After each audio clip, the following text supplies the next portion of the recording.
এবং সহিহ বুখারীতে একটি চমৎকার ঘটনা উল্লেখ হয়েছে। আল্লাহ রাসূল সাল্লাল্লাহু আলাইহি ওয়াসাল্লাম একবার সালাত আদায় করছিলেন। হঠাৎ এক জিন এসে রাসূল সাল্লাল্লাহু আলাইহি ওয়াসাল্লামের নামাজে ডিস্টার্ব করতে চাচ্ছিল। রাসূল সাল্লাল্লাহু আলাইহি ওয়াসাল্লামের নামাজ ভেঙে দেওয়া, নামাজে অমনোযোগী করা, একটু ডিস্টার্ব করছে। আল্লাহ রাসূল সাল্লাল্লাহু আলাইহি ওয়াসাল্লাম এই জিনটাকে খপ করে ধরলেন। ধরে তিনি চাইলেন যে মসজিদের পিলারে বেঁধে রাখবেন।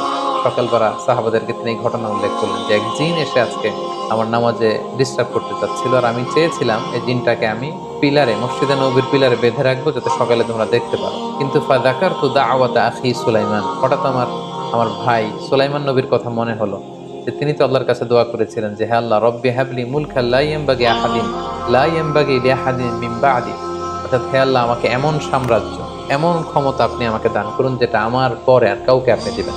তো রাসূল সাল্লাল্লাহু আলাইহি ওয়াসাল্লাম বললেন যেহেতু জিনদের উপর খবরদারিত্ব আমার ভাই সুলাইমান আলাইহিস সালাম তিনি চেয়ে নিয়েছিলেন, সো আমি আর ইচ্ছা করেই এই জিনদের উপর কোনো খবরদারিত্ব করতে চাইলাম না, আমি এটাকে অপমান করে এটাকে তাড়িয়ে দিলাম।